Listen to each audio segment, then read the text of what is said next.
کہ اسلام کے لیے، مسلمان ہونے کے لیے جو ہمارا کلمہ ہے وہ لا الہ الا اللہ محمد رسول اللہ علی ولا کانا سارا علامتاً للتشیع، ایک علامت کے طور پر اور ایک شناخت کے طور پر یہ شروع ہوئی یہ کلمہ اذانوں میں کہنے۔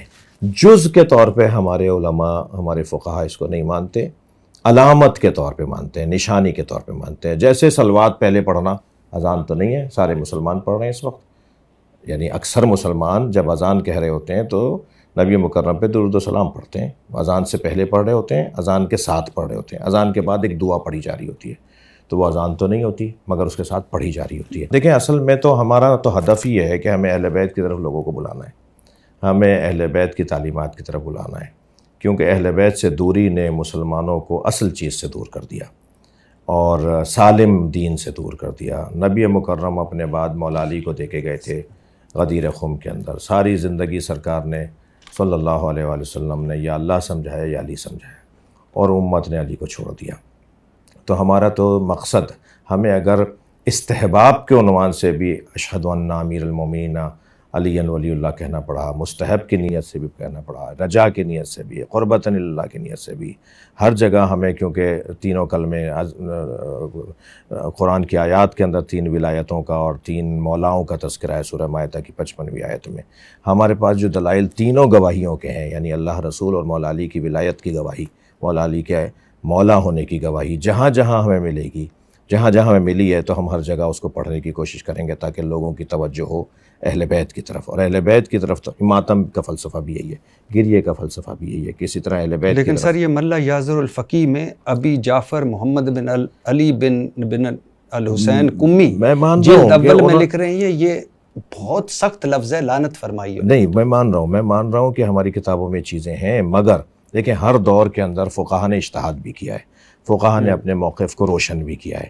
یہ جس دور کی آپ کتاب کا حوالہ دے رہے ہیں یہ تقریباً 1000 سال پرانی کتاب ہے، جی جی، اور آج گزشتہ کوئی 600 سال سے جو فقہا امامیہ کی ایک روش مسلم ہو گئی ہے، جو طے ہو گئی ہے، جو رائج ہو گئی ہے، وہ یہ نہیں ہے، وہ یہ نہیں ہے۔ اچھا، اس کا وہ انکار بھی نہیں کرتے۔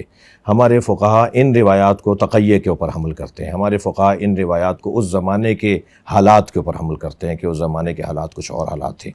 لہٰذا آج کا جو شیعہ فقی ہے، آج ہی کا نہیں، یعنی اب سے کوئی 600 سال سے، وہ اس نظریے کا حامل نہیں ہے، وہ اس سے ہٹ کر سوچتا ہے۔ جی میں آپ کا ٹھیک ہے۔ اچھا، رہ گئی بات یہ کہ تفرد کی طرف جائیں تو ہم تو تفرد کی طرف واقعاً جاتے ہیں، یعنی اس میں ہمیں فخر ہے کہ ہم تفرد کی طرف جاتے ہیں، مگر لڑانے کے لیے نہیں، بھڑانے کے لیے نہیں، نفرتیں پھیلانے کے لیے نہیں، خوشبو سنگھانے کے لیے، خوبیاں دکھانے کے لیے، محاسن دکھانے کے لیے۔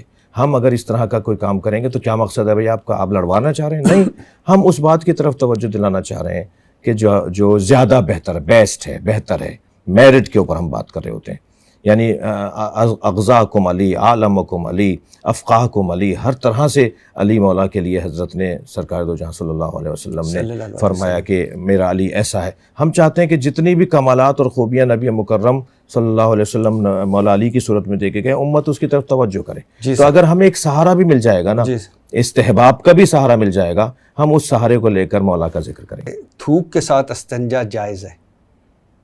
وہی میں عرض کر رہا ہوں کہ ان کتابوں میں خود آپ اگر یہ والی گفتگو شروع کریں گے نا تو پھر تو بہار الانوار میں بہت کچھ لکھا ہوا ہے۔ علامہ مجلسی کی کتاب بہار الانوار، ہمارے بڑی ایک معتبر بڑی کتاب، ایک طویل مطول کتاب، یہ ٹھیک نہیں ہے، ہم نہیں صحیح، ہمیں اور اسی کتاب میں جلد سوئم میں ہے کہ گدے کا گوشت حلال ہے۔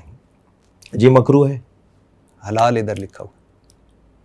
وہی میں عرض کر رہا ہوں کہ اگر فلاں چیز کا خون، فلاں جانور کھانا حلال، تو کتابوں میں ہم نے تو اس کے اوپر دعویٰ ہی نہیں کیا نا صحیح ہے یہ۔ ہاں، میرا موٹا جواب یہ ہے لیکن آپ نے کہا ٹھیک نہیں ہے۔ نہیں، ٹھیک نہیں ہے۔ اچھا، کیوں ٹھیک نہیں ہے؟ اس لیے کہ ان بزرگوں نے ہر طرح کی حدیث کو نقل کیا ہے۔ مجھے علی ولی اللہ والی بھی آپ لے لیجئے، اس کو بھی اسی پہ حمل کر رہا ہوں میں ہی نہیں، میرے بڑے بزرگ حمل کرتے ہیں اس بات کو۔ لیکن جب آپ اجتہاد کرتے ہیں تو ان کو یہ کتاب چھاپیں تو اس میں کہ یہ ساری یہ تو حسن ہے، یہ رہنے دیں نا، یہ رہنے دیں، ہاں ان کو یہ تو حسن ہے، ورنہ تو صحیح بخاری کے اندر تو بھی ایسے ہی بہت کچھ ہے، مسلم میں بھی ایسے بہت کچھ ہے، اسے ٹچ نہیں کریں، موقع کے اوپر چھوڑ دیں۔ جی ٹھیک ہے۔ اگر ہم نے یہ کرنا شروع کر دیا تو یہ خیانت کہلائے گی۔ جی جی، اس کو جیسا ہے رہنے دیں۔ ولایت سے مراد انما ولیکم اللہ، اللہ ولی ہے، اس کی ولایت مطلقہ ہے۔ اسی ولی مطلق نے، ولی اکمل نے، ولی تام نے، سب سے بڑے اور سب سے پہلے ولی نے جو اللہ ہے، ذاتاً ولی ہے، اسے کسی نے ولی نہیں بنایا، اس نے رسول اللہ کو ولی بنایا، ولایت دی۔ صلی اللہ علیہ وسلم اس ہی ذات نے رسول اللہ صلی اللہ علیہ وسلم سے فرمایا کہ تم من کنتم مولا فہد علی مولا کہہ دو غدیر کے میدان میں، بلغ ما انزل الیک من ربک۔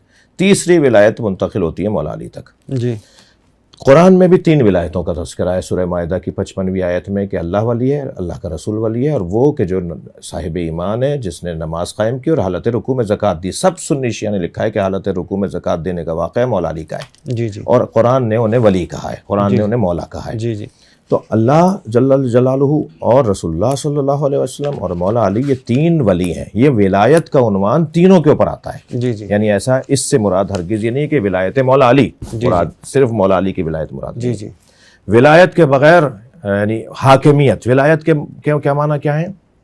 2 معنی لیے ہیں ولایت کے، ایک بمعنی محبت، ایک بمعنی حاکمیت۔ ان تینوں سے محبت بھی کرنی ہے، اللہ، رسول اللہ اور مولا علی سے محبت بھی کرنی ہے، اور ان کی حاکمیت کو بھی ماننا ہے، ان کی حاکمیت کو بھی ماننا ہے۔ یہ ولایت کا مفہوم ہے مختصر سا۔ جی اب آ جائیے اس بات کی طرف کہ کیا مولا علی علیہ السلام ہمارے نبی کے علاوہ، سرکار دو جہاں کے علاوہ تمام انبیاء سے افضل ہیں؟ ہاں افضل ہیں۔ سنا تو جائے نا، ہم سے بات تو سنی جائے۔ جی جی ہم قرآن مجید کی آیات رکھتے ہیں اس بات کے اوپر، اور احادیث جو اہل سنت نے بھی نقل کی ہیں وہ رکھتے ہیں۔ مثلا قرآن میں سورہ مبارکہ نساء کے اندر جب میدان مباہلہ کے اندر نبی مکرم پنجتن کو لے کر گئے، جی جب اللہ نے ارشاد فرمایا کہ ان نصارى نجران سے کہہ دو کہ فَقُلْ تَعَالُوا نَدْعُوا أَبْنَاءَنَا وَأَبْنَاءَكُمْ، یہ بھی اپنے بیٹے لے آئیں، ہم بھی اپنے بیٹے لاتے ہیں، یہ بھی اپنے بیٹے لائیں، وَنِسَاءَنَا وَنِسَاءَكُمْ، اور ہم اپنی عورتیں لاتے ہیں، یہ اپنی عورتیں لے آئیں، وَأَنفُسَنَا وَأَنفُسَكُمْ، اور ہم اپنے جیسے لاتے ہیں، یہ اپنے جیسے لائیں۔ یہ جو ہم اپنے جیسے لاتے ہیں ان کی جگہ نبی مکرم مولا علی کو لے کے گئے، اکیلے مولا علی کو لے کے گئے، ٹھیک ہے۔ پھر قرآن کہتا ہے میرے حبیب قاتل منافقین والمشرکین ولا تکلف الا نفسک، اے میرے حبیب مشرکوں اور منافقوں کو قتل کرو اور یہ کام کوئی نہ کرے مگر آپ جیسا کرے۔ نبی مکرم نے تو کبھی تلوار ہی ہاتھ میں نہیں لی، ساری جنگیں صحابہ کرام میں، اور سب سے بڑا نام مولا علی کا ہے جنہوں نے جنگیں جیتی، اور قرآن بھی کہہ رہا ہے یہ کام آپ اپنے جیسے کو دیں۔ تو پھر مولا علی علیہ السلام کے لیے نبی کا یہ فرمانا من اراد ان ينظر الى آدم فی علمہ والى نوح فی علمہ والى ابراہیم فی خلتہ، جو چاہتا ہے آدم کو ان کے علم میں دیکھے، جو چاہتا ہے ابراہیم کو ان کی خلت میں دیکھے، جو چاہتا ہے عیسیٰ کو ان کے جمال میں دیکھے، ایک لمبی لسٹ سرکار دو جہاں نے بیان فرمائی جسے سنی شیعہ نے لکھا ہے، اور پھر فرمایا فَلْيَنظُرْ إِلَىٰ عَلِي بْنِ أَبِي طالب، وہ سارے نبیوں کو ایک جگہ دیکھنا چاہتا ہے، وہ علی کو دیکھ لے۔ تو ہمارے پاس دلائل ہیں بھائی۔ جی میں اس پہ آگے آتا ہوں، لیکن اچھا اسی میں ہے سر کہ اچھا مولانا، میں یہاں ایک جملہ کہوں کہ جب یہ والی بات ایک جگہ میں نے کی، بڑے شور مچا، اور اس کے بعد ہم نے اس کو منہ دیا، تو میں نے ایک مولانا صاحب سے کہا، میں نے کہا مولانا یہ حدیث آپ کے ہاں ہے یا نہیں کہ سرکار نے فرمایا